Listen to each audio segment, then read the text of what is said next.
رحم اللہ من قرأ الفاتحہ۔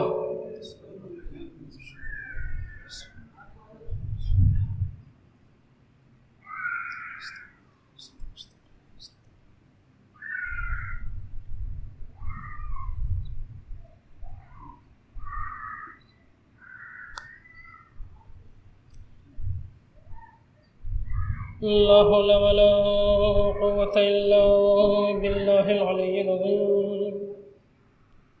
أعوذ بالله من الشيطان اللعين الرجيم۔ بسم الله الرحمن الرحيم۔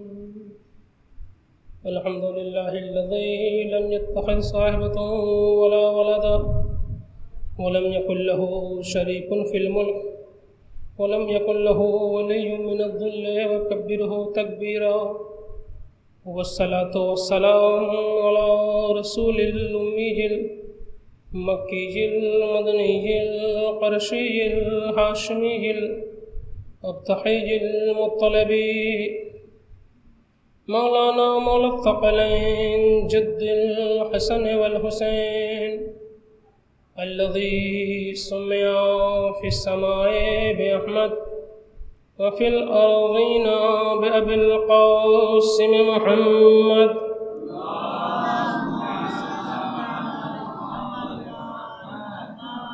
ثم الصلاة والسلام على أهل بيته الطيبين الطاهرين المعصومين المنتجبين الغر الميامين، لا سيما بقية الله في الأرضين. أما بعد، فقد قال الله الحكيم في قرآنه الكريم: بسم الله الرحمن الرحيم، إن الله لا يغير ما بقوم حتى يغيروا ما بأنفسهم. صلوات بر محمد وعلى محمد۔ عزیزان محترم، آج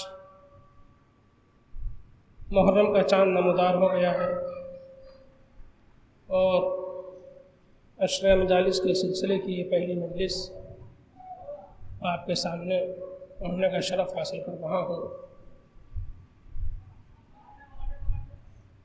یہ محرم، یہ مجلسیں کس لیے برپا کی جا رہی ہیں، اس کے ہدف اور اس کے مقصد کو سمجھنا ہمارا فرض ہے، اس لیے کہ جب تک آپ کو اپنے کام کا مقصد نہ معلوم ہو، اپنے کام کی وجہ نہ معلوم ہو، اپنے کام کی دلیل نہ معلوم ہو، تو اس کام کی کوئی اہمیت نہیں ہوتی، اس کام کی کوئی قیمت نہیں ہوتی۔ بنا مقصد کے، بنا ہدف کے، بغیر کسی ٹارگٹ یا بغیر کسی ایم کے کوئی کام انجام دینا یہ عقل مندی کی دلیل نہیں ہے۔ عقل اس بات کا تقاضا کرتی ہے کہ ہم جو بھی کام کر رہے ہیں ہمیں اس کام کا مقصد معلوم ہونا چاہیے۔ ہم اگر کہیں سفر کر رہے ہیں تو ہمیں اپنے سفر کا مقصد معلوم ہونا چاہیے کہ ہم کس لیے سفر کر رہے ہیں، کس لیے اپنے گھر سے نکلے ہیں، ہم نے کس لیے اپنا وطن چھوڑا ہے۔ اسی طریقے سے جب آپ اپنے گھر سے اٹھ کے فرش اعضا پر آئے اور یہاں آ کر کے 1 گھنٹہ، 1.5 گھنٹہ، 2 گھنٹہ وقت دے رہے ہیں، صرف کر رہے ہیں، تو آپ کو اس کی قیمت معلوم ہونا چاہیے، اس کی اہمیت معلوم ہونی چاہیے کہ جو آپ یہاں فرش اعضا پر بیٹھے ہیں اس کا فائدہ کیا ہے، اس کا نقصان کیا ہے، آیا اس بیٹھنے کا کوئی مقصد ہے یا نہیں ہے، یا صرف اس لیے کہ چونکہ سارا مجمع جا رہا ہے اس لیے ہم بھی چل کے بیٹھ جاتے ہیں۔ لوگ آتے ہیں چونکہ رسم و رواج یہی ہے، ہم نے جب سے آنکھ کھولا، ہم نے جب سے ہوش سنبھالا، اپنے آبا و اجداد کو یہاں آتے ہوئے دیکھا، یہاں آ کے بیٹھتے ہوئے دیکھا، اس لیے ہم بھی چلے آتے ہیں، ہم بھی آ کے بیٹھ جاتے ہیں۔ اگر یہ سوچ کر کے آتے ہیں تو اس بیٹھنے کا کوئی فائدہ نہیں، اس بیٹھنے کا کوئی مقصد نہیں۔ یہ الگ بات ہے کہ یہ اس در کا شرف ہے، اس در کی فضیلت ہے، اس در کی کا کرم ہے کہ جو بھی آئے چاہے مقصد سمجھ کے آئے یا سمجھ کے نہ آئے، تب بھی یہ در کسی کو خالی ہاتھ نہیں لوٹاتا۔ یہ اس در کا معجزہ ہے، یہ اس زمین کا، اس فرش ازا کا معجزہ ہے، یہ اس مکان کا معجزہ ہے کہ کوئی اپنا آئے کوئی پرایا آئے، جو بھی آئے کسی کو خالی ہاتھ نہیں لوٹاتا، لیکن ہر ایک کو بقدر معرفت عطا ہوتا ہے۔ جس کی جتنی معرفت ہوتی ہے اسی معرفت کے حساب سے اس کو اجر ملتا ہے۔ قرآن کریم میں آپ نے مختلف آیتیں پڑھی ہوں گی، کبھی اللہ فرماتا ہے کہ ہم تمہیں 1 نیکی کے بدلے میں 10 نیکی دیں گے، کبھی کہتا ہے کہ نیکی کرو، نیکی کے بدلے میں نیکی، کبھی کہتا نہیں 1 نیکی کے بدلے میں 10 نیکی دیں گے، کبھی کہتا 1 نیکی کے بدلے میں 70 نیکی دیں گے، کبھی کہتا 1 نیکی کے بدلے میں 100 نیکی دیں گے، کبھی کہتا 1 نیکی کے بدلے میں 700 نیکیاں دیں گے، کبھی کہتا ہے کہ بے شمار لاتعداد دیں گے۔ کیوں ایسا کیوں ہے؟ کیا اللہ کے قول میں اختلاف ہے؟ اللہ بھول جاتا ہے کہ میں نے پہلے کیا کہا بعد میں کیا کہا؟ نعوذ باللہ، العیاذ باللہ، ایسا تو کوئی مسئلہ نہیں ہے نا اللہ کے ہاں۔ لا تاخذہ سنۃ ولا نوم، اس کو اونگ بھی نہیں آتی، نیند بھی نہیں آتی، بھولنا تو بہت دور کی بات ہے۔ یہ ہمارے اور آپ کی ساتھ مشکل ہے کہ 10 سال پہلے ہم نے کیا کہا تھا آپ سے ہم کو یاد نہیں۔ یہ قرآن 23 سال کی عمر میں اترا، لیکن پہلی آیت سے لے کے آخری آیت تک کہیں کوئی اختلاف نہیں ملے گا، اور اللہ اس بات کو دلیل بیان کا بنا رہا ہے کہ وَلَوْ كَانَ مِنْ غَيْرِ اللَّهِ ہے، اگر تمہیں یہ قرآن کسی اور کی طرف سے آیا ہوتا فَوَجَدُوا فِيهِ اخْتِلَافًا كَثِيرًا، اس کے اندر تم بہت زیادہ اختلافات پاتے۔ یہ فطرت کا تقاضا ہے، انسان بشریت کا تقاضا یہ ہے کہ وہ بھول جائے، نسیان انسان کے اندر ہے، بھول جاتا ہے، اور شیطان انسان کو بھلوا دیتا ہے۔ شیطان مسلط ہے ذہن انسانی پر، جو انسان کو بھلوا دیتا ہے۔ کوئی بات انسان کہتا ہے بھول جاتا ہے، کوئی بات سیکھتا ہے بھول جاتا ہے۔ بہت سے سورے ہم نے بچپن میں یاد کیے تھے اب بھول گئے، لیکن کچھ چیزیں ایسی ہیں جن کو نہیں بھولنا چاہیے، کچھ چیزیں ایسی ہیں جنہیں اگر آپ بھول گئے تو آپ پچھتائیں گے۔ اس لیے کہ روایات میں موجود ہے کہ جنت میں جب مومن جائے گا، پروردگار عالم آواز دے گا کہ تمہیں جتنا قرآن یاد ہے اتنی آیتیں پڑھتے جاؤ اور جنت کے بلندیوں تک پہنچتے چلے جاؤ، جنت کے مقام تک پہنچتے چلے جاؤ۔ جنت کوئی ایسی جگہ نہیں کہ ایک جیسی ہے سب کی جنت ایک جیسی نہیں ہے کہ بس ایک باغ ہے اور بڑا سا باغ ہے اور اس میں سب ایک طرح کے مکانات بنے ہیں، ایک طرح کے لوگ رہ رہے ہیں، نہیں۔ جس طریقے سے آپ دنیا میں رہ رہے ہیں نا، کوئی جھوپڑی میں رہ رہا ہے، کوئی تھوڑا سا اچھے مکان میں رہ رہا ہے، کوئی اس سے اچھے میں، کوئی محلوں میں، کوئی ولا میں، کوئی قصر بنا رہا ہے، کوئی پہاڑیوں پہ جا کر کے قصر بنا رہا ہے، محل بنا رہا ہے۔ ابھی بھی بہت سے قصر و محلات، قلعے موجود ہیں۔ تو جس طریقے سے دنیا میں درجہ بندی ہے ویسے آخرت میں بھی درجہ بندی ہے۔ ہر ایک کو الگ الگ درجہ ملے گا اپنے اعمال کے حساب سے، جس کی جیسے نیکیاں ہوں گی، جس کے جیسے اعمال ہوں گے، ویسے ہی اس کو وہاں کا درجہ ملے گا۔ اللہ کہے گا کہ قرآن پڑھنے والوں، تم کو جتنا قرآن یاد ہے پڑھتے جاؤ، تمہارا درجہ بلند ہوتا چلا جائے گا، تمہارا درجہ بلند ہوتا چلا جائے گا۔ اب انسان کو جتنا یاد ہوگا وہ پڑھے گا، اور جا کے ایک مقام پر پہنچ کے ٹھہر جائے گا جب اس کو ساری چیزیں باقی جو بھول چکا ہے، تو پھر اوپر کی بلند والے مقام سے کوئی سر نکال کے کہے گا کہ مجھے پہچانتے ہو، اس قصر کو دیکھ رہے ہو، مجھے پہچانتے ہو؟ تو انسان کہے گا نہیں میں نہیں پہچانتا۔ تو سر نکال کے بولنے والا بولے گا میں قرآن کا فلاں سورہ ہوں جس کو تم نے یاد کر کے بھلا دیا تھا۔ اس یاد کرنے کے اجر میں اللہ نے تمہارے لیے یہ درجہ بنایا تو ضرور، لیکن چونکہ تم نے بھلا دیا اس لیے اب یہاں تک تمہاری رسائی ممکن نہیں ہے، اس درجے تک تمہاری رسائی ممکن نہیں ہے کیونکہ تم نے مجھے بھلا دیا تھا۔ تو ہم نے بہت سی چیزیں بنائی ہیں لیکن وہاں تک پہنچنے کے لیے اسے یاد رکھنا ضروری ہے۔ تو اللہ کے یہاں بھول چوک نہیں ہے۔ جو پہلی آیت بسم اللہ سے لے کے والناس تک کہیں کسی میں آپ کو اختلاف نہیں ملے گا، کہیں اللہ کے یہاں کوئی بھول چوک نہیں ہے۔ تو ایسا نہیں کہ اللہ ایک بار بھولے سے اس نے کہہ دیا کہ میں 1 برابر دوں گا، پھر بھولے سے کبھی کہہ دیا 10 برابر دوں گا، پھر اس کو یاد نہیں رہا، جوش میں آیا اس نے کہہ دیا 70 برابر دے دوں گا، پھر کبھی کسی موقع پہ اور زیادہ جوش میں آیا کہا 100 برابر دوں گا، پھر کبھی اور جوش میں تھا بہت زیادہ اس نے کہا 700 برابر دوں گا، کبھی کہا لاتعداد دوں گا۔ تو یہ جو اختلافات ہیں آیات کی، یہ اختلاف بھول چوک کی وجہ سے نہیں ہے، بلکہ یہ اختلاف سوچی سمجھی پلاننگ کے تحت ہے۔ اس کے پیچھے رموز ہیں، اس کے پیچھے علت ہے، اس کے پیچھے دلیل ہے، اس کے پیچھے وجہ ہے۔ ہر کام کا عمل، ہر عمل کا اجر انسان کی معرفت کے مطابق ہوتا ہے، انسان کی معرفت کے مطابق ہوتا ہے۔ اور دوسری بات، جس کے ساتھ یہ عمل انجام پا رہا ہے، جس کے ساتھ یہ عمل انجام دے رہے ہیں، دونوں کو موازنہ کرنے کے بعد پھر پروردگار عالم اس عمل کا اجر معین کرتا ہے۔ اسی لیے کہا جاتا ہے نا کہ عالم کی 1 دن کی عبادت جاہل کی 70 سال کی عبادت کے برابر ہے۔ کیوں؟ عالم سے مراد مجھ جیسا نہیں، عالم یعنی جس کو واقعاً اللہ کی حقیقی معرفت ہو۔ آپ بھی ہو سکتے ہو، آپ بھی ہو سکتے ہو، کوئی بھی ہو سکتا ہے۔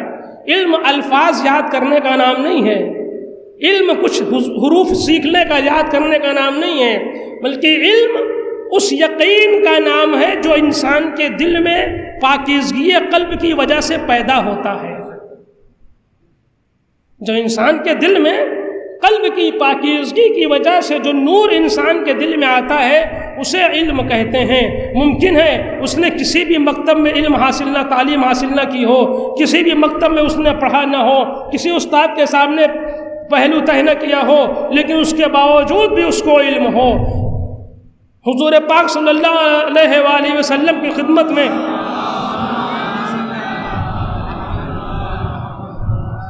ایک شخص آیا، آنے کے بعد جاہل ہے، عرب کا بدو ہے، کچھ نہیں جانتا، پڑھا لکھا نہیں ہے، اسلام سے ابھی آگاہ نہیں ہے۔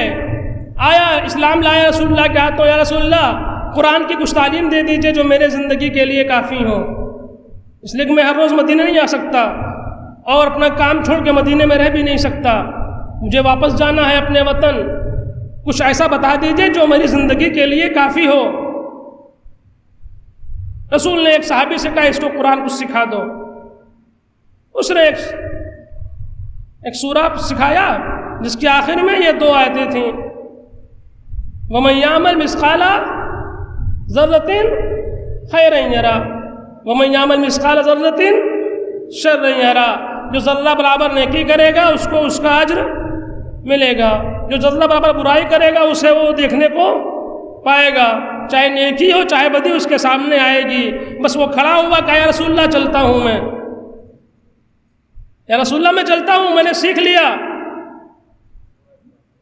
بس یہی 2 آیتیں میرے لیے کافی ہیں۔ اب جو اصحاب بیٹھے ہوئے تھے، جو بزم رسالت کے پروانے تھے، یہ 24 گھنٹے یا حضور کہتے تھے، جو آیات الہی کو سن رہے تھے، قرآن کے درمیان رہتے تھے، وحی الہی کے درمیان ہوتے تھے، آیات الہی نازل ہوتی تھیں، جن کو ایک سورہ نہیں یاد ہو پایا، وہ سارے اصحاب جو بزم رسول میں بیٹھے تھے وہ کہتے ہیں یا رسول اللہ کتنا بے صبرا انسان ہے، آیا تھا اتنے شوق سے اتنی دور سے سیکھنے کے لیے، لیکن بس ایک سورہ پڑھ کے بھاگا جا رہا ہے، اس کے پاس ذرا بھی صبر نہیں ہے، اس کے پاس ذرا بھی شعور نہیں ہے، اس کے پاس ذرا بھی حوصلہ نہیں ہے، اس کو سوچنے کی صلاحیت نہیں ہے۔ جو قرآن آیا تھا کم سے کم 2-4 سورے تو یاد کر لیتا، 2-4 سورے تو سیکھ لیتا۔ رسول نے فرمایا ارے تو تم ہو پورا قرآن سننے کے بعد بھی نہیں سمجھ پائے، یہ تمہاری تمہاری مجبوری ہے، یہ تمہارے عقلوں کی مجبوری ہے، ورنہ قرآن کی ایک آیت بھی انسان کی ہدایت کے لیے کافی ہوتی ہے۔ حضور نے فرمایا وہ آیا تھا جاہل ورجع مجتہدن، اور مجتہد بن کے لوٹا ہے۔ صلوات بھیجے محمد و آل محمد پر۔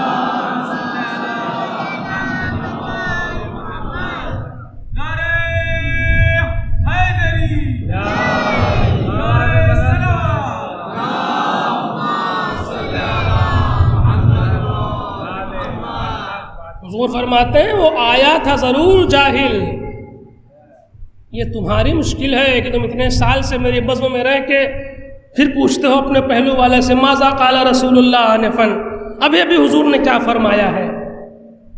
تم بیٹھ کے سو جاتے ہو رسول کے بغل میں، تم کو اتنا بھی شعور نہیں کہ حضور کے بغل میں کیسے بیٹھنا چاہیے۔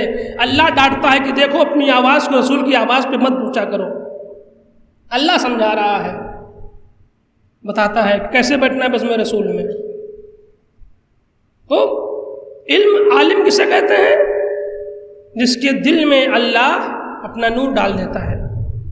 تو اجر کیسے ملے گا؟ معرفت کے حساب سے ملے گا۔ جس کی جتنی معرفت ہے وہ 2 آیتیں سن کے چلا گیا، اس کی معرفت اس منزل پہ پہنچ گئی کہ اس نے ان 2 آیتوں کو اپنی زندگی کا سرنامہ بنا لیا۔ اس نے کہا یہی کافی ہے میرے لیے، بس میں سمجھ گیا۔ ایسے ایک شخص اور آیا رسول کے پاس، یا رسول اللہ یہ بتائیے کہ قیامت میں حساب کس کے ہاتھ میں ہے؟ قیامت کے دن حساب و کتاب کس کے ہاتھ میں ہے؟ حضور نے فرمایا کہ پروردگار کے ہاتھ میں ہے۔ کہا پروردگار کے ہاتھ میں ہے؟ کہا ہاں۔ کہا پھر کسی بات کی فکر نہیں، کہہ کے چل دیا وہ، پھر مجھے کسی بات کی فکر نہیں ہے، وہ کہہ کے چل پڑا۔ پھر بزم رسول کے پروانے پھر پھڑپڑانے لگے، یا رسول اللہ کیسے کیسے لوگ آتے ہیں؟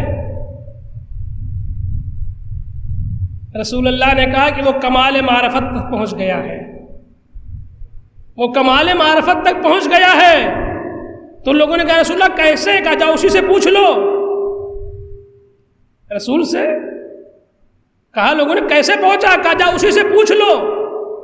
لوگ دوڑتے ہوئے آئے کہ جانے والے ٹھہر جا، اے جانے والے ٹھہر جا۔ کہا کیا؟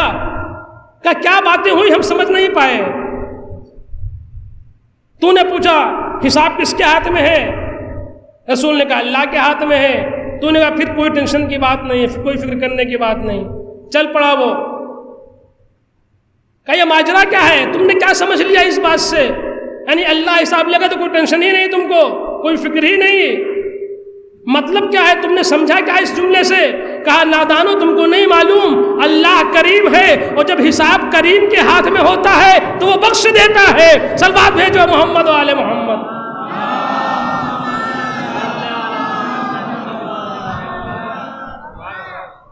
جب حساب لینے والا کریم ہو، بھائی یہ کریم کون ہے؟ کریم کا مطلب سمجھ رہے ہیں نا؟ کریم کا مطلب سمجھنا تو آئیے فتح مکہ میں۔ فتح مکہ ہوا، اس سے پہلے کتنی جنگیں ہوئی اسلام کی؟ جنگ احد، جنگ بدر، جنگ خندق، یہ ساری جنگیں ہوئیں۔ ان جنگوں سے پہلے، ہجرت سے پہلے مسلمانوں کے ساتھ کیا سلوک کیا مکے والوں نے؟ حضور 13 سال مکے میں رہے ہیں، 13 سال مکے میں رہے ہیں۔ حضور کی ولادت کہاں ہے؟ مکے میں۔ گھر کہاں تھا؟ مکے میں۔ آبائی وطن کہاں ہے؟ مکے میں۔ جو لوگ مسلمان ہوئے کہاں مسلمان ہوئے؟ مکے میں۔ اس ٹائم مسلمانوں کی تعداد بہت چھوٹی سی ہے، تھوڑی سی ہے، اور کفار قریش کتنا ظلم اٹھا رہے ہیں مکے والوں پر، مسلمانوں پر، کہ جناب یاسر اور ان کی زوجہ کو کس طریقے سے ان لوگوں نے اذیتیں کی، اور سب سے پہلے شہید ہیں اسلام کے وہ لوگ۔ سینے پہ پتھر رکھ دیا جاتا تھا، کوڑے برسائے جاتے تھے، مارتے تھے، اذیتیں کرتے تھے، گھر چھین لیا، گھر سے بے گھر کر دیا۔ حضور کے اوپر الیاذ باللہ خانہ کعبہ کے پاس حضور سجدے میں ہیں، اور لا کر کے اونٹ کی اوجھڑی چاک کر کے حضور کے بدن پہ ڈال دیا گیا، جسم مبارک پر۔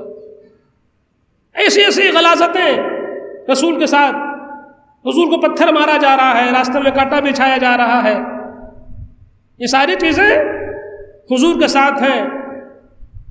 اب سوچئے کہ جس جگہ کسی انسان کو اتنی اذیت ملی ہو، جس جگہ کسی انسان کو اتنی تکلیف پہنچی ہو، جہاں کے لوگوں نے ان کو اتنا ستایا ہو، اب آپ اپنے سینے پہ ہاتھ رکھ کے سوچئے گا کہ اگر آپ کو دوبارہ ان کے اوپر تسلط حاصل ہو جائے تو آپ ان کے ساتھ کیا سلوک کریں گے؟ کیا سلوک کریں گے؟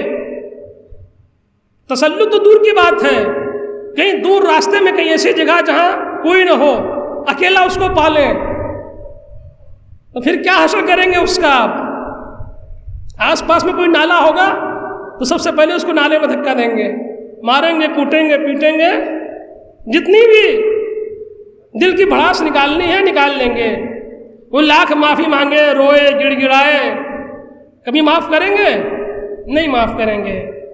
اللہ کہیں کہہ رہا ہے تبدیلی لاؤ اپنے اندر۔ تبدیلی کیسی تبدیلی لانی ہے؟ یہی دیکھیے، رسول کے کردار کو دیکھو اور اس کردار کو اپنانے کی کوشش کرو۔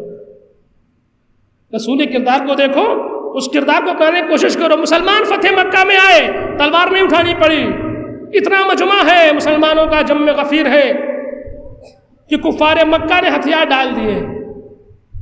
رسول اپنی پوری شان و شوکت سے آئے، خانہ کعبہ کے قریب آئے، اعلان کیا کہ جو بھی ابو سفیان کے گھر میں پناہ لے گا اسے پناہ دے دی جائے گی۔ سارے کفار قریش آ گئے، ایک گھر میں جمع ہو گئے، سب کو بلایا گیا، خانہ کعبہ کے پاس رسول نے سب کو بلایا، بلانے کے بعد سب کو کھڑا کر دیا۔ اب آپ سوچئے کہ جن لوگوں نے ان مسلمانوں کو پہلے کمزور سمجھ کے اتنی اذیتیں دی تھی، اب ان کا کیا عالم رہا ہوگا جب وہ ہزاروں کی تعداد میں مسلمانوں کے درمیان گھیرے رہے ہوں گے۔ اس وقت ان کے دل پہ کیا گزر رہی ہوگی، وہ کیا سوچ رہے ہوں گے، نہ جانے کتنوں کے تو کپڑے گیلے ہو گئے ہوں گے کہ اب کیا ہوگا، اب کیا انجام ہوگا ہمارا۔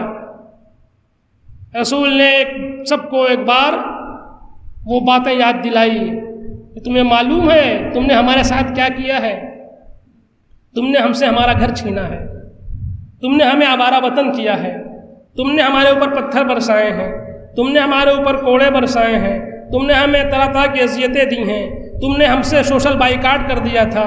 یہی فتح مکہ تھا جس میں 4 سال تک شعبہ ابی طالب میں گھاس کھا کے زندگی گزاری ہے۔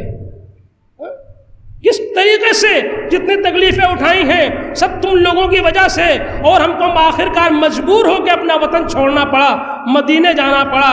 آج ہم فاتح بن کر کے آئے ہیں، آج ہم کامران بن کر کے آئے ہیں، آج ہم حکمران بن کر آئے ہیں۔ اب تم ہمارے انڈر میں ہو، اب تم ہمارے سامنے مغلوب ہو گئے ہو، ہم غالب ہیں، تم مغلوب ہو۔ اب بتاؤ تمہیں ہم سے کیا توقع ہے؟ اب بتاؤ تمہیں ہم سے کیا توقع ہے؟ عزیزو، یہ کافر بھی محمد کا مزاج پہچانتے تھے۔ صلوات بھیجیں آل محمد پر۔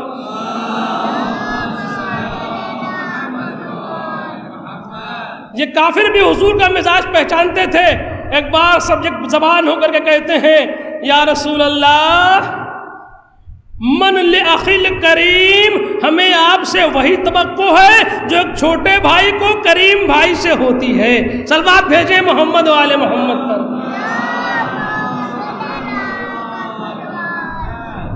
جو ایک بھائی کو ایک کریم و مہربان بھائی سے ہوتی ہے۔ جب یہ جملہ سنا حضور نے آواز دی، انتم الطلقاء، جاؤ تم سب کے سب آزاد ہو، سب آزاد کردہ ہو، جاؤ تم سب کے سب غلام تھے۔ اس لیے کہ دستور یہ ہے کہ جب کوئی غالب آ کر ہو کر آتا ہے تو جو مغلوب ہو جاتے ہیں تو وہ اس کے غلام ہو جاتے ہیں۔ حضور نے فرمایا انتم الطلقاء، جاؤ سب کے سب آزاد ہو۔ تو عزیزان محترم، ہمیں ان دروس سے، ان واقعات سے عبرت لینا چاہیے، اپنی معرفت بڑھانی چاہیے۔ اللہ نے تو ہم کو سادہ لوح پیدا کیا تھا۔ جب پیدا ہوئے تھے ہمارا دل بالکل صاف تھا، اس پہ کچھ لکھا تھا؟ نہیں لکھا تھا، کچھ نہیں تھا، سادہ بالکل، کچھ نہیں جانتے تھے۔ ہمارے اوپر ماحول نے، رنگ نے کیا کیا؟ اپنا اثر جمانا شروع کر دیا۔ حضور کیا حدیث ہے؟ کل مولود یولد علی فطرت الاسلام، ہر مولود، ہر پیدا ہونے والا بچہ فطرت اسلام پر پیدا ہوتا ہے۔ فابواہ، اس کے ماں باپ یہودان ہو، اس کے ماں باپ اس کو یہودی بنا دیتے ہیں، اس کے ماں باپ اس کو مجوسی بنا دیتے ہیں، اس کے ماں باپ اس کو عیسائی بنا دیتے ہیں، اس کے ماں باپ اسے بت پرست بنا دیتے ہیں، اس کے ماں باپ اسے جو چاہیں اس میں تبدیل کر دیتے ہیں۔ تو جب یہ بچہ آیا ہے فطرت اسلام کے اوپر، فطرت توحید کے اوپر، توحید کی فطرت ہے، لیکن آ کے یہ فطرت ہماری بدل گئی۔ یہ ہماری فطرت دھیرے دھیرے مرور زمان سے، زمانہ گزرتا رہا، ماحول کا اثر ہم کے اوپر ہوتا رہا اور ہم بدلتے چلے گئے، حتیٰ کہ جو ہم مسلمان کے گھر میں پیدا ہوئے تھے تب بھی ہم مسلمان نہ رہے، کچھ اور بن گئے۔ آج دیکھ لیجئے، پوری دنیا میں تلاش کر لیجئے، ایک مسلمان نہیں ملے گا آپ کو، چیلنج کر رہا ہوں، ایک مسلمان نہیں ملے گا۔ اس لیے جس سے پوچھئے کیا ہو، کوئی کہے گا سنی ہوں، کوئی کہے گا شیعہ ہوں، کوئی کہے گا وہابی ہوں، کوئی کہے گا دیوبندی ہیں، کوئی کہے گا اہل حدیث ہیں، کوئی قادری، کوئی جو بھی ہے، مختلف مذہب کا نام لے گا، کوئی مسلمان نہیں ملے گا۔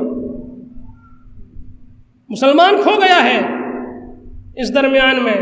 اب تو ماشاءاللہ ہمارے شیعوں نے بھی رنگ دکھا لیا ہے، کوئی ملنگی ہے، کوئی اخباری ہے، کوئی تقلیدی ہے۔ اللہ ان آفتوں سے محفوظ رکھے ہماری قوم کو۔ اس لیے کہ یہ دشمنوں کی سازش ہے۔ وہ جانتے ہیں کہ اگر کوئی مذہب سچا ہے تو مذہب حق کا شیعہ ہے، اثنا عشری ہے۔ اس لیے اگر دوسروں کے لیے کوئی خطرہ ہے تو تشیع کا اسلام ہے، اور کسی کا اسلام ان کے لیے خطرناک نہیں ہے، انہیں کسی اور سے خطرہ نہیں ہے، بلکہ اس دین سے خطرہ، اس اسلام سے خطرہ ہے جو در اہل بیت سے ملا ہے، جو اسلام در اہل بیت سے ملا ہے۔ اس لیے کہ باقی جو در اہل بیت سے بھٹک گئے وہ خود گمراہی کے راستے پر چلے گئے ہیں، وہ خود گمراہی کے راستے پر چل رہے ہیں، انہیں گمراہ کرنے کی ضرورت نہیں ہے، بلکہ خطرہ کس سے ہے؟ ان سے ہے جو در اہل بیت سے وابستہ ہیں، جو در اہل بیت سے متمسک ہیں۔ تو اس لیے دشمن سازش کر رہی ہے کہ اسے کر رہا ہے کہ اسے کیسے ختم کیا جائے تشیع کو۔ جب ان لوگوں نے اس کے اوپر باقاعدہ ریسرچ کیا، بررسی کی، تحقیق کی، تو دو چیزیں، وہ چیزوں کو پایا جو تشیع کو محفوظ کیے ہوئے ہے۔ ایک ہے عزاداری، ایک ہے اجتہاد۔ مجتہدین، فقہا، یہ ہمارے فقہا و مجتہدین ہیں جو تشیع کو باقی رکھے ہوئے ہیں، اور عزاداری ہے جو تشیع کو باقی رکھے ہے۔ سال بھر انسان کیسے بھی بھٹک جائے، بہک جائے، کہیں بھی چلا جائے، لیکن جب محرم کا مہینہ آتا ہے تو سب ایک پلیٹ فارم پہ آ جاتے ہیں، سب امام کا غم منانے لگتے ہیں، اور جو 10 دن یہ جو فرش عزا بچتا ہے، یہ 2 مہینہ 8 دن جو مجلسیں ہوتی ہیں، جو تبلیغ ہوتی ہے، جو درس ملتا ہے، تو یہ وہ جو قصر، جو طاغوت نے جو قصر بنایا ہوا ہوتا ہے ضلالت و گمراہی کا، وہ 10 دن کے اندر کیا ہوتا ہے؟ منہدم ہو جاتا ہے۔ لاکھ کوشش، اس لیے انہوں نے کیا کیا؟ ان دونوں چیزوں کو ٹارگٹ بنایا، عزاداری کی شکل بگاڑ دو اور مرجعیت کی اہمیت کو ختم کر دو۔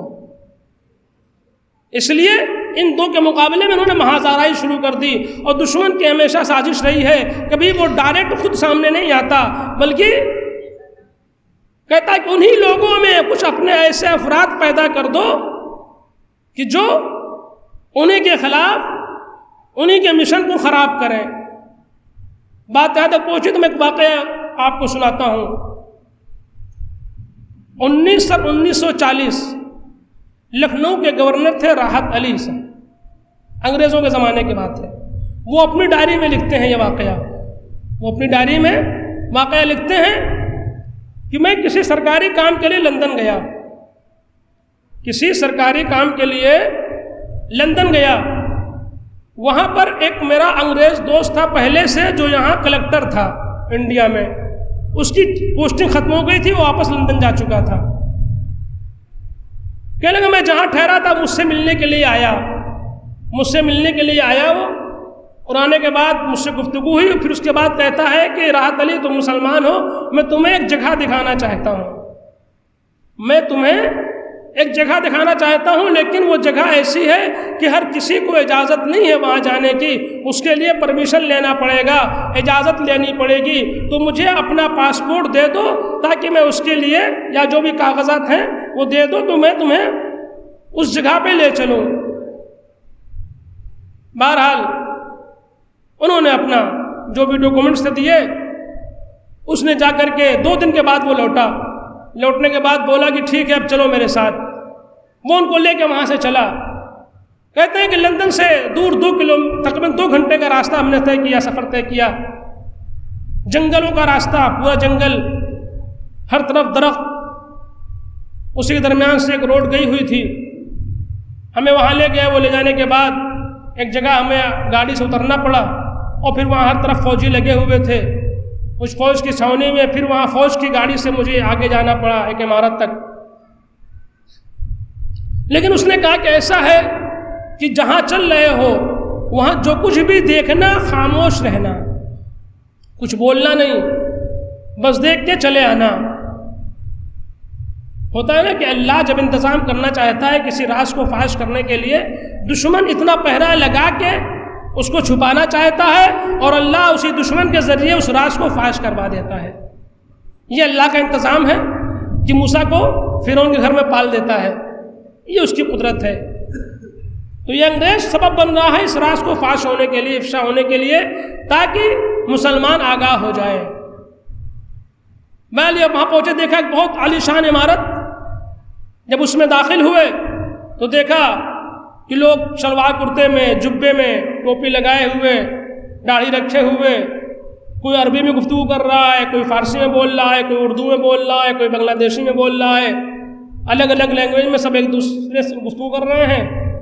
سلام کیا مسلمانوں کے طریقے سے بالکل، اور پھر وہ ایک ایک کمرہ اس نے دکھانا شروع کر دیا۔ ہر کمرے میں کہیں حدیث کا درس ہے، کہیں قرآن کا درس ہے، کہیں تفسیر کا درس ہے، کہیں فقہ کا درس پڑھایا جا رہا ہے، کہیں اصول پڑھائی جا رہی ہے، ساری کتابیں چل رہی ہیں، کلاسیں ہو رہی ہیں الگ الگ زبان میں، الگ الگ لینگویج میں۔ یہ کہتے ہیں کہ ایک جگہ میں ایک کمرے میں پہنچا تو وہ اردو میں درس دے رہا تھا استاد اپنے شاگردوں کو، اور کہہ رہا تھا کہ دیکھو مسلمانوں کو قرآن سے دور رکھنا، مسلمانوں کو قرآن سے دور رکھنا، ان کو دعا، تعویذ، گنڈے، سوروں کی فضیلتوں میں الجھا کے رکھو، قرآن کی تعلیمات سے دور رکھو۔ تو بلکہ اس میں ایک طالب علم سادہ تھا، وہ کہتا ہے کہ یہ قرآن تو ہمیں صحیح تعلیم دیتا ہے، پھر کیوں اس سے دور رکھا جائے؟ کہا نہیں، تمہیں جس مقصد کے لیے بتایا جا رہا ہے اس مقصد پہ تمہیں عمل کرنا ہے۔ خیر سنے اور چلے آگے آئے۔ وہاں سے تھوڑی دیر انہوں نے وہاں پہ دیکھا، اور پورا مکمل مدرسہ چل رہا تھا، اسلامی نظام چل رہا تھا، مختلف زبانوں میں کلاسیں چل رہی تھی۔ خیر وہ دیکھنے کے بعد وہاں سے لوٹے۔ جب لوٹے وہاں سے تو راستے میں انہوں نے اس سے پوچھا، انگریز سے، کہ اتنا عالیشان مدرسہ بنا رکھا ہے آپ کی حکومت نے، اور اس کو یہاں چھپا کے کیوں بنایا ہوا ہے؟ اتنی مخفی جگہ کیوں بنایا ہے؟ لوگوں پولیس فوج کی چھاؤنی میں، لوگوں کی نظروں سے دور، اسے تو کھلے عام ہونا چاہیے، ہر آدمی یہاں پہ آ سکے، پڑھ سکے، دیکھ سکے۔ انگریز مسکرایا، کہا تم نادان ہو، تمہیں نہیں معلوم، اس میں جتنے بھی تم دیکھ کے آئے ہو کوئی مسلمان بچہ نہیں تھا، یہاں کوئی مسلمان بچہ نہیں تھا، یہ سب انگریز ہیں، سب عیسائی بچے ہیں، ہم انہیں یہاں ٹرین کرتے ہیں، تربیت دیتے ہیں، سمجھاتے ہیں، پڑھاتے ہیں، اور پھر اس کے بعد یہاں سے ان کو افغانستان، ایران، انڈیا، بنگلہ دیش، سری لنکا، پاکستان اور دوسرے کنٹریز میں، ادر کنٹریز میں ان کو بھیجتے ہیں، یہ کہہ کے کہ ہم مسلمان ہیں، نئے مسلمان ہوئے ہیں، اور پھر یہ علم لے کر کے قرآن حفظ کر کے جاتے ہیں، حدیث کا علم لے کے جاتے ہیں، پھر ان کو کسی مسجد میں پیش امام بنا دیا جاتا ہے، کسی مدرسے میں مدرس ہو جاتے ہیں، کہیں تعلیم دیتے ہیں، پھر جیسا ہم چاہتے ہیں ویسا یہ پڑھاتے ہیں۔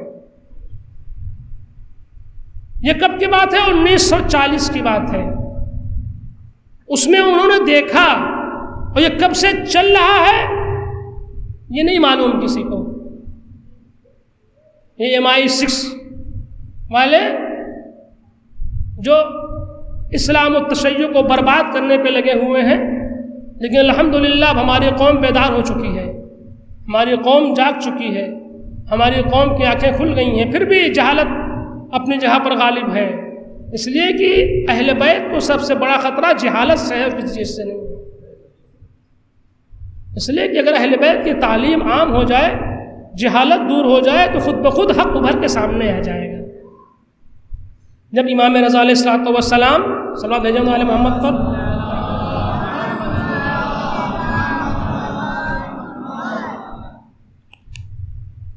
جب مامون نے امام کو مدینے سے مرو خراسان کی طرف بلایا ولی عہدی کے لیے، تو راستے میں ایک مقام پر امام پہنچے تو 10,000 کا مجمع، شیعہ مجمع، اپنے کو مولا کا شیعہ کہنے والا آیا، تلواریں لیے ہوئے، ان کے سردار آ کے کھڑے ہو گئے مولا کے سامنے کہ مولا 10,000 کی فوج آپ کے سامنے حاضر ہے، آپ قیام کر دیجئے، حکومت کے خلاف یہ سپاہی جو آپ کو لے کے جا رہے ہیں کتنے ہیں؟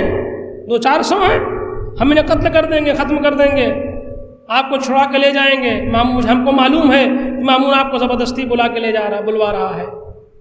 امام نے کہا نہیں، ہمیں جنگ نہیں کرنی، ہمیں لڑائی نہیں کرنی۔ آنے والے کہتے ہیں مولا کیا آپ موت سے ڈرتے ہیں، جنگ سے ڈرتے ہیں؟ آپ سوچئے کہ کیا معرفت رہی ہوگی ان آنے والوں کی، اس لیے کہ جو امام سے سوال کر رہا ہے کہ مولا کیا آپ موت سے ڈرتے ہیں، اس کے نظر میں امام کی کیا اہمیت رہی ہوگی۔ امام نے فرمایا قسم خدا کی ہم اہل بیت کبھی بھی موت سے نہیں ڈرے۔ کہا مولا پھر کیوں نہیں جنگ کرتے، کیوں نہیں حملہ کرتے، کیوں نہیں ہماری قیادت سنبھالتے؟ مولا نے کہا کہ میں لوگوں کی جہالت سے ڈرتا ہوں، اس لیے کہ آج یہ 10,000 جنہوں تم لے کر کے آئے ہو، کل معلوم نہیں یہ ان میں سے کون ہے جو میری بات سمجھ پائے گا، میں کس کو سمجھاؤں گا اپنی بات؟ آیا ان کا علم کا معیار اتنا بلند ہے کہ ہمارے مفاہیم کو سمجھ سکیں، ہماری باتوں کو سمجھ سکیں، ہماری حکم کو برداشت کر سکیں؟ وہ واقعہ یاد ہے نا ابو مسلم خراسانی کا، جب بنی امیہ کی حکومت نیست و نابود ہوئی، بنی عباس اہل بیت کے نام پر یہ حکومت قائم ہونا چاہتی تھی کہ خراسان سے ابو مسلم خراسانی خط لے کے آتے ہیں امام صادق علیہ السلام کے پاس کہ مولا چلیے خراسان آپ کا انتظار کر رہا ہے، آپ چل کے خلافت سنبھال لیجئے، حکومت سنبھال لیجئے، آپ چل کے حکومت سنبھال لیجئے۔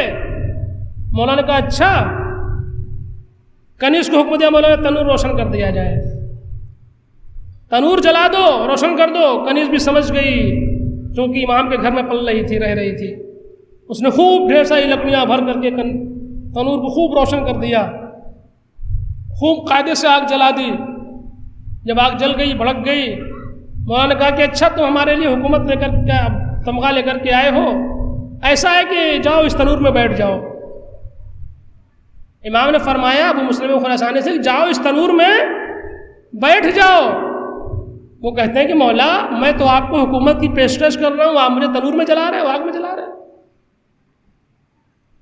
اسی دوران ہارون مکی آ گئے، مولا کے صحابی ہارون مکی سفر کر کے آ رہے ہیں، تھکے ماندے۔ دستور یہ ہوتا ہے کوئی سفر سے آتا ہے تو اس کا ہاتھ پیر دھلاتے ہیں، پانی دیتے ہیں، پلاتے ہیں۔ مولا نے کہا ہارون، جی مولا، کہا تنور میں بیٹھ جاؤ۔ ہارون نے اپنا سامان ایک طرف پھینکا، سیدھے تنور کے اندر کود گئے، بیٹھ گئے۔ امام نے کنیز سے کہا ڈھکن ڈھک دو تنور پہ، ڈھکن لگ دیا گیا۔ ہم مولا ابو مسلم خراسانی سے گفتگو کر رہے ہیں، بتاؤ اچھا وہاں کے حالات کیسے ہیں، وہاں کے لوگ کیسے ہیں، تو جب تم وہاں سے چلے تھے تو کیا ماحول تھا؟ مولا ان سے حالات پوچھ رہے ہیں، وہ بے چین ہو کے تنور کی طرف دیکھ رہے ہیں، وہ سوچ رہے ہیں کہ ہارون کا اب تک کیا حشر ہوا ہوگا نہیں معلوم، لیکن نہ ان کے کان میں کوئی چیخ کی آواز آ رہی ہے، نہ پکارنے کی آواز آ رہی ہے، نہ رونے کی آواز آ رہی ہے۔ جب بے چین ہو گئے، ان سے رہا نہیں گیا، آخر میں کہتے ہیں کہ مولا اس بیچارے کو آپ نے تنور میں جھونک دیا، بیٹھا دیا، اور مجھ سے دوسروں کے حالات پوچھ رہے ہیں، پہلے اس کی تو خبر لیجئے۔ مولا کہا چلو آؤ دیکھتے ہیں۔ آنے کے بعد تنور کا ڈھکن ہٹایا، جب ہٹایا تو دیکھا ہارون مکی بیٹھے قرآن کی تلاوت کر رہے ہیں. صلوات بھیجے محمد والے محمد. مولا نے کہا ہارون باہر آ جاؤ. اب جب یہ معجزہ دیکھا مولا سے کہ مولا یہ محفوظ ہے. کہا مولا نے فرمایا کہ میرا شیعہ تو وہی ہے نا، اگر میں آگ میں کودنے کو بولوں تو چوں چرا نہ کرے، پوچھے نہیں کہ کیوں. کودنا اس کا کام ہے، بچانا ہمارا کام ہے. صلوات بھیجو محمد والے محمد پر.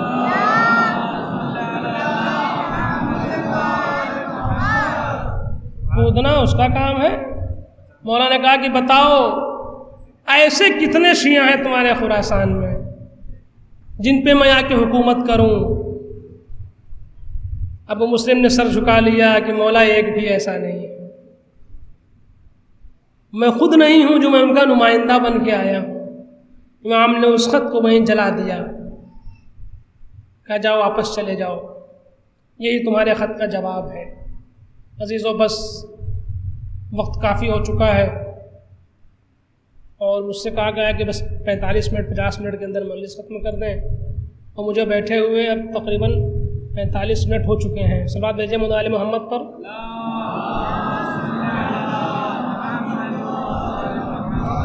جی 41 منٹ ہوئے ہیں مجھے بیٹھے ہوئے. اب تھوڑی دیر مصائب سن لیں آپ لوگ انشاءاللہ. باقی یہ گفتگو یہیں پہ ختم کرتا ہوں اور یہیں سے پھر انشاءاللہ گفتگو کل آگے بڑھے گی. صلوات بھیجیں محمد وعلی محمد پر.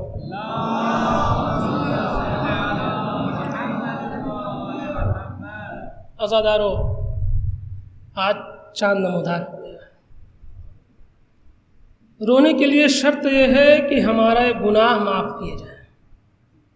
جو گناہ ہے نا یہ ہمارے آنسوؤں کو نکلنے نہیں دیتے. یہاں فرشیزہ پر بیٹھے ہیں امام مظلوم پر آنسو بہانے کے لیے، اس لیے کہ ہم کس پہ رونے کے لیے آئے ہیں؟ امام کے چاہنے والوں پر، ان لوگوں پر جنہوں نے اپنا سب کچھ امام کے اوپر قربان کر دیا.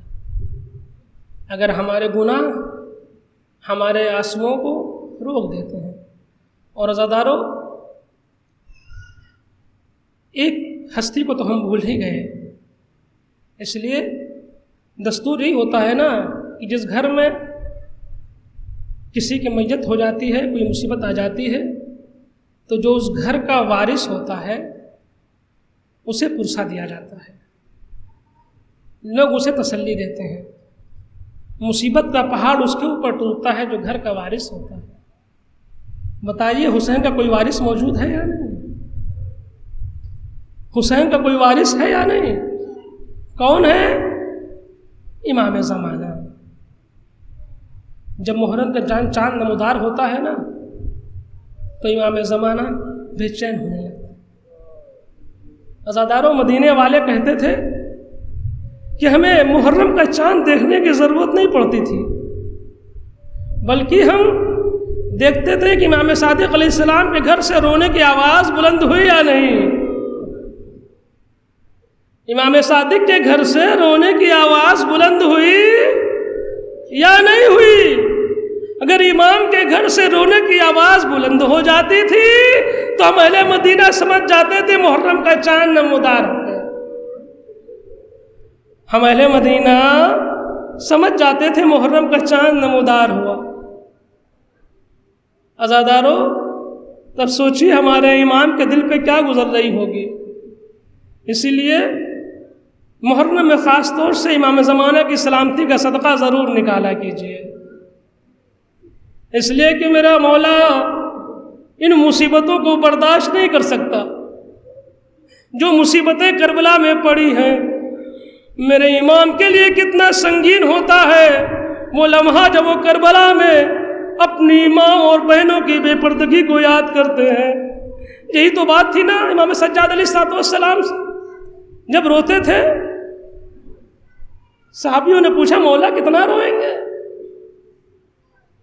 تم نے انصاف نہیں کیا. یعقوب کے ایک یوسف بچھڑے تھے، تو یعقوب اتنا روئے کہ آنکھوں کی بینائی چلی گئی۔ ارے میرے 18 یوسف شہید ہوئے ہیں کربلا میں، اے میرے مولا شہادت تو آپ کے گھر کی میراث ہے۔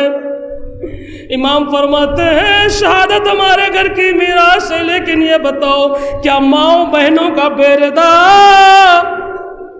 کوفہ و شام کے بازار میں پھرائے جانا یہ بھی ہماری میراث ہے۔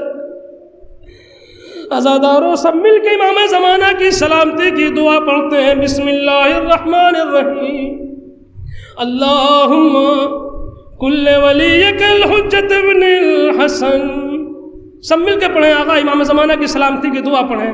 اللہم کل ولیک الحجت ابن الحسن صلواتک علیہ وعلی آبائہ فی هذه الساعة وفی کل ساعة ولیا وحافظا وقائدا وناصرا ودلیلا وعینا حتی تسکنہ ارضک طوعا وتمتعہ فیہا طویلا۔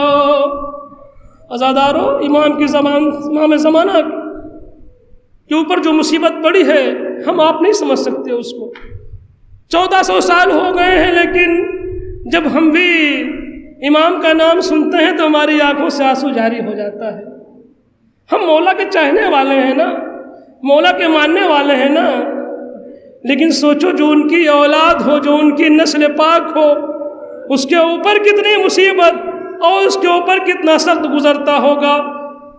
امام صادق علیہ السلام مجلس بپا کرتے ہیں، صاحب بیٹھے ہیں، اصحاب رو رہے ہیں، بلند آواز میں رو رہے ہیں، مجلس ختم ہو گئی۔ امام کہتے ہیں اپنے صاحب سے، صاحب تم نے رویا نہیں، تم نے گریہ نہیں کیا۔ اے مولا ہم رو تو رہے تھے، ہمارے آنکھوں سے آنسو جاری ہے، اب کس طریقے سے روئے؟ امام نے کہا ایسے نہیں رونا، ارے اس طریقے سے رو جیسے ایک بوڑھی ماں اپنے جوان کے لاشے پر روتی ہے، جیسے ایک بوڑھی ماں اپنے جوان کے لاشے پر روتی ہے، تمہیں اس طریقے سے گریہ کرنا ہے۔ عزادارو مولا سلامت رکھے ان آوازوں کو، ان صداؤں کو، ان آوازوں کو مولا سلامت رکھے۔ اے میرے مولا، اے میرے اللہ، میرے پاک پروردگار ہمارے گناہوں کو معاف کر دے تاکہ ہم حسین کے اوپر آنسو بہا سکیں۔ اب رومال سیدہ میں آنسو جائیں تو پاکیزہ آنسو جائیں، گنہگاروں کے آنسو نہ جائیں۔ اے اللہ ہمارے گناہوں کو معاف کر دے۔ محرم کا مہینہ آ گیا، اس مہینے میں تیرے نبی کے نواسے نے اپنا سب کچھ قربان کر دیا۔ ہاں زادارو یہ محرم کا مہینہ ہے، ہر ایک کے دل میں ایک جذبہ ہونا چاہیے۔ یہ بچے، نوجوان، یہ جو فرش ازا بچھائی گئی یہ فرش، یہ اسی جذبے کو پیدا کرنے کے لیے جو جنگیں ہوئی ہیں نا، ایران عراق کے دوسری جنگیں، ایک 13 سال کا بچہ بھی جنگ میں جاتا ہے، زخمی ہو جاتا ہے، اسے لایا جاتا ہے ہاسپٹل۔ اس بچے کو لوگ تسلی تشفی دینے کے لیے آتے ہیں، کہتے ہیں بیٹا تمہیں تکلیف تو نہیں ہو رہی ہے، درد تو نہیں ہو رہا ہے، تم صبر کرو، اللہ تم کو اجر دے گا۔ وہ 13 سال کا بچہ کہتا ہے ارے نہیں، میری تمنا تو ابھی پوری ہی نہیں ہوئی، میرا تو ارمان پورا ہی نہیں ہوا۔ لوگ کہتے ہیں تمہارا کیا ارمان تھا؟ وہ بچہ کہتا ہے کہ کربلا میں میرے آقا عباس کے شار قلم ہو گئے تھے، میری تمنا یہ تھی کہ کاش میرے دونوں شان قلم ہو جاتے اور میں اپنے مولا کی پیروی کر سکتا۔ عزادارو یہ جذبہ کس سے مل رہا ہے؟ یہ فرش ازا سے مل رہا ہے۔ ایک بوڑھی ماں کا جوان بیٹا مر جاتا ہے، ماں آتی ہے قبرستان شہدائے، گلزار شہداء کی مزار جہاں ہے، آ کے قبر پہ بیٹھ کے کہتی ہے میرے لال میں تیرے اوپر نہیں روؤں گی،